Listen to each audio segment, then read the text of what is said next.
বৈষম্যবিরোধী ছাত্র আন্দোলন এই মুহূর্তে ছাত্রদের মেডিকেল টিম গঠন করে হয়তো আমরা নানান জায়গায় চেষ্টা করে যাচ্ছি, কিন্তু এটা দিন শেষে কিন্তু নানান ধরনের ব্যক্তিগত উদ্যোগ হিসেবেই রয়ে গেছে। এখন যদি সরকারিভাবে এটাকে সরাসরি অ্যাড্রেস করা না হয়, সরকারের আসলে আরও স্ট্রিক্টলি এখানে আহতদের সেবায়, আহতদের চিকিৎসার ব্যাপারে মেডিকেলগুলোকে ফোর্স করা উচিত, আরও স্ট্রিক্টলি এগিয়ে আসা উচিত। হসপিটালগুলোতে প্রতিদিনই এখন ভিজিট করছি, বিশেষ করে সারা দেশে কিন্তু আহতদের জন্য সরকার যেভাবে এগিয়ে এসে আহতদের সেবাটা করার কথা, ওই ধরনের সরকারি রেসপন্স কিন্তু আমরা দেখছি না। গতকালকে আমি চক্ষু হাসপাতালে গিয়েছিলাম, চক্ষু বিজ্ঞান হাসপাতালে গিয়েছিলাম, সেখানে কিন্তু দেখা গেছে যে ওরা একটা টিম তৈরি করেছে। টিম তৈরি করে তারা যারা গানশটের রোগী তাদেরকে আলাদা করে ট্রিটমেন্ট দিচ্ছে এবং ওটার জন্য কোনো খরচ তারা নিচ্ছে না। কিন্তু ওই যে টিম তৈরি করে তারা যে সেবা দিচ্ছে, ওইখানে এত বেশি রোগী যে সাধারণ মানুষ যখন দূর দূরান্ত থেকে তারা আসে, তারা কিন্তু সেবাটা পান না। এবং সেবা পেতে পারেন কারা? যারা নানানভাবে সমন্বয়ক বা সমন্বয়কের পরিচিতদের কল দিয়ে তারা এখানে সেবা পেতে হচ্ছে। তার মানে নানান ধরনের কিন্তু দীর্ঘসূত্রিতা বা এখানেও কিন্তু লিগ লবিং করে মানুষকে সেবাটা পাইতে হচ্ছে। আর সবার তো এই লিগ লবিং নাই।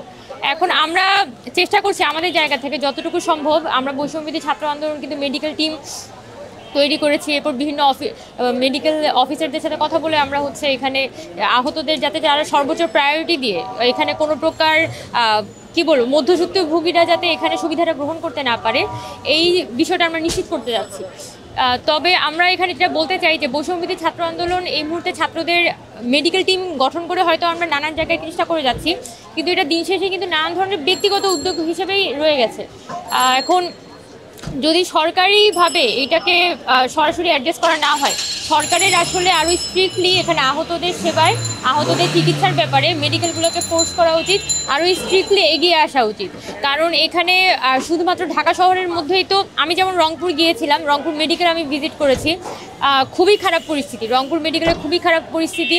তাদের ঢাকায় যে ধরনের ফান্ড আসে, ঢাকার বাইরে কিন্তু ও ধরনের ফান্ডও আসে না।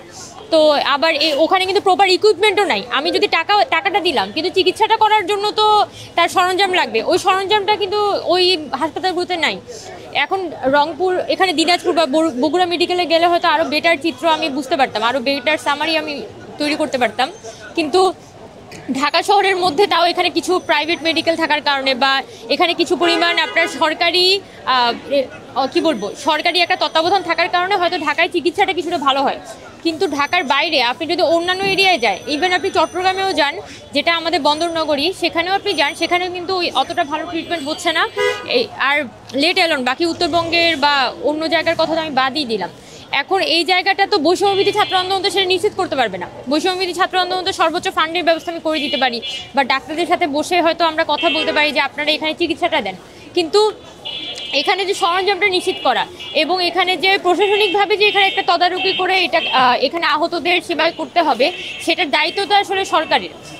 এবং আমরা আসলে অন্তর্বর্তীকালীন সরকারকে দ্রুত এটার পদক্ষেপ নিতে হবে। দ্রুত আহতদের তালিকা করে তারা যতগুলো মেডিকেল আছে সেখানে আহতদের সেবায় আসলে অন্তর্বর্তীকালীন সরকারকে এগিয়ে আসতে হবে। এবং একই সাথে শুধুমাত্র আহত না, যারা আপনার শহীদ হয়েছেন, শহীদ পরিবারগুলো কিন্তু নানানভাবে এখন পর্যন্ত সাফার করছেন। কিছু শহীদ পরিবার যাদের হয়তো আমরা টেলিভিশন বা মিডিয়াতে দেখেছি, তারা হয়তো কিছু পরিমাণ হেল্প পাচ্ছেন আশপাশ থেকে, কিন্তু বেশিরভাগ মানুষ, এখানে তো হাজারের উপরে মানুষ মারা গিয়েছেন, বেশিরভাগ মানুষ কিন্তু কোনো ধরনের সরকারি সাপোর্ট পাচ্ছেন না, কোনো ধরনের সাপোর্ট পাচ্ছেন না। আমি রংপুরে গিয়ে যখন দেখেছি যে সোহাগের বাড়ি বা প্রিয় ভাইয়ের বাড়িতে দেখেছি যে ওখানে তেমন কোনো মানুষ নেই, ওখানে হেল্প করার তেমন কেউ নাই, একদমই শূন্য হয়ে থাকে, উঠান শূন্য। ওখানে যখন কেউ যায় তখন তার মা ধরে কান্নাকাটি করে, খুবই বাজে পরিস্থিতি। এখন সরকার যদি এখানে ইন্টারভিউ না করে, তাহলে শুধুমাত্র বৈষম্যবিরোধী ছাত্র আন্দোলনের পক্ষে পরিস্থিতিটা নিয়ন্ত্রণ করা সম্ভব না।